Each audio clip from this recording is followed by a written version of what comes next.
ಪ್ರಭು ಯೇಸುವಿನಲ್ಲಿ ಅನುಗ್ರಹಿತರಾದ ಪ್ರಿಯರೇ, ನಾವು ಒಬ್ಬೊಬ್ಬರು ಪ್ರಾರ್ಥನೆಯಿಂದ ನಿರೀಕ್ಷೆಯಿಂದ ದೇವರ ವಾಕ್ಯವನ್ನು ಆಲಿಸುತ್ತಿರುವುದು ದೇವರಿಗೆ ಕೃತಜ್ಞತೆಯನ್ನು ಸಲ್ಲಿಸೋಣ. ಎಲ್ಲ ಮಹಿಮೆ ಗೌರವ ದೇವರಿಗೆ ಸಲ್ಲಿಸೋಣ. ಹಲ್ಲೆಲೂಯಾ. ಈ ದಿನ ದೇವರು ನಮಗೆ ಬಹುಮಾನ ನೀಡುತ್ತಾರೆ ಎಂದು ವಿಶ್ವಾಸಿಸೋಣ. ಆಮೇನ್. ದೇವರ ವಾಕ್ಯ ನಮಗೆ ಜೀವವು ಬಿಡುಗಡೆಯು ನೀಡುವುದಾಗಿದೆ, ಸೌಖ್ಯವು ನೀಡುವುದಾಗಿದೆ. ಅದು ಮನುಷ್ಯರ ಮಾತಲ್ಲ, ದೇವರ ವಾಕ್ಯವಾಗಿದೆ. ನಮ್ಮ ಪ್ರಾರ್ಥನೆಗೆ ದೈವಿಕ ಕಾರ್ಯ ಉಂಟಾಗಲಿ ಎಂದು ಪ್ರಾರ್ಥಿಸೋಣ. ದೇವರ ವಾಕ್ಯವನ್ನು ನಮಗೆ ಆಲಿಸೋಣ. 1 ಸಾಮುವೇಲ್ 7ನೇ ಅಧ್ಯಾಯ 7ರಿಂದ 10ರವರೆಗೆ ವಾಕ್ಯಗಳು. ಇಸ್ರಾಯೇಲರು ಮಿಲ್ಫಯಲ್ಲಿ ಕೂಡಿ ಬಂದಿದ್ದಾರೆಂಬುದು ಫಿಲಿಸ್ಟರಿಗೆ ಗೊತ್ತಾದಾಗ ಅವರು ರಾಜರುಗಳು ಇಸ್ರಾಯೇಲರಿಗೆ ವಿರೋಧ ಯುದ್ಧಕ್ಕೆ ಹೊರಟರು. ಇದನ್ನು ತಿಳಿದ ಇಸ್ರಾಯೇಲರು ಬಹಳವಾಗಿ ಭಯಪಟ್ಟರು. ಅವರು ಸಾಮುವೇಲನಿಗೆ, ನಮ್ಮ ದೇವರಾದ ಸರ್ವೇಶ್ವರ ನಮ್ಮನ್ನು ಫಿಲಿಸ್ಟರ ಕೈಯಿಂದ ತಪ್ಪಿಸಿ ರಕ್ಷಿಸುವ ಹಾಗೆ ನೀವು ನಮಗೋಸ್ಕರ ಪ್ರಾರ್ಥನೆ ಮಾಡಿ ಸುಮ್ಮನಿರಬೇಡಿ ಎಂದರು. ಆಗ ಸಾಮುವೇಲನು ಹಾಲು ಕುಡಿಯುವ ಒಂದು ಕುರಿಮರಿಯನ್ನು ತಂದು ಸರ್ವೇಶ್ವರನಿಗೆ ದಹನ ಬಲಿಯಾಗಿ ಸಮರ್ಪಿಸಿ ಇಸ್ರಾಯೇಲರ ಪರವಾಗಿ ಪ್ರಾರ್ಥನೆ ಮಾಡಿದನು. ಸರ್ವೇಶ್ವರ ಸದುತ್ತರವನ್ನು ದಯಪಾಲಿಸಿದರು. ಹೇಗೆಂದರೆ, ಸಾಮುವೇಲನು ಬಲಿಯರ್ಪಿಸುವ ವೇಳೆಯಲ್ಲಿ ಫಿಲಿಸ್ಟರು ಯುದ್ಧಕ್ಕಾಗಿ ಸಮೀಪಿಸಿದರು. ಸರ್ವೇಶ್ವರ ದೊಡ್ಡ ಗುಡುಗಿನಿಂದ ಅವರನ್ನು ಕಳವಳಗೊಳಿಸಿ ಇಸ್ರಾಯೇಲರಿಗೆ ಸೋತು ಓಡಿ ಹೋಗುವಂತೆ ಮಾಡಿದರು.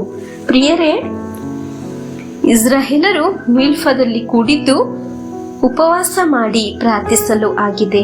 ಪಾಪಗಳನ್ನು ಒಪ್ಪಿ ಬೇಡಿಕೊಳ್ಳಲು, ದೇವರನ್ನು ಆರಾಧಿಸಲು ಆಗಿತ್ತು. ಪ್ರಿಯರೇ, ಈ ಶುಶ್ರೂಷೆಯಿಂದ ನಾವು ಅನೇಕ ಸ್ಥಳದಲ್ಲಿ ಕುಳಿತು ಪ್ರಾರ್ಥಿಸುವವರು ಆಗಿದ್ದೇವೆ. ಪ್ರಿಯರೇ, ಒಂದು ಸಮಸ್ಯೆ ಬಂದಾಗ ಎಲ್ಲರೂ ಸಾಮುವೇಲನ ಹತ್ತಿರ ಪ್ರಾರ್ಥಿಸಿರಿ ಎಂದು ಕೋರಿದರು.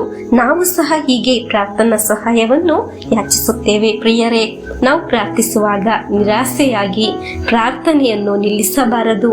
ಪ್ರಿಯರೇ, ಈ ವಾಕ್ಯದಲ್ಲಿ ಆಲಿಸಿದ ಹಾಗೆ ಯಾವ ಸಮಸ್ಯೆಗಳು ನಿಮ್ಮನ್ನು ಬಾಧಿಸುತ್ತಿರುವುದು, ನೀವು ಆಗಿರುವ ಸ್ಥಳದಲ್ಲಿ ಕುಳಿತು 1 ನಿಮಿಷ ಪ್ರಾರ್ಥಿಸಲು ತಯಾರಾಗಿ ನಮ್ಮ ಸಮಸ್ಯೆಗಳನ್ನು ದೇವರ ಕರಗಳಲ್ಲಿ ಸಮರ್ಪಿಸಲು ತಯಾರಾದಾಗ ದೇವರ ಪ್ರವೃತ್ತಿ ನಾವು ಕಾಣಲು ಸಾಧ್ಯ. ಹಲ್ಲೆಲೂಯಾ.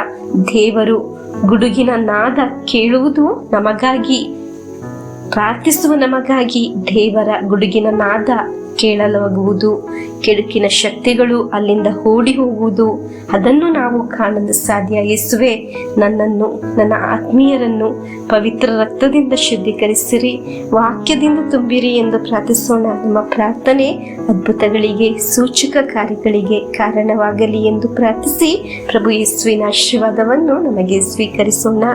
ಆಮೇನ್.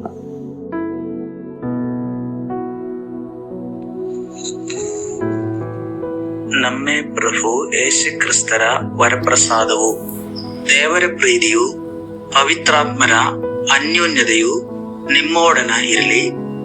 ರೋಗದಿಂದ, ಅಪಘಾತದಿಂದ, ವಂಚನೆಯಿಂದ, ನಿರಾಶೆಯಿಂದ ಸ್ವರ್ಗದ ದೇವರು ನಿಮ್ಮನ್ನು ಅದ್ಭುತವಾಗಿ ಸಂರಕ್ಷಿಸಲಿ.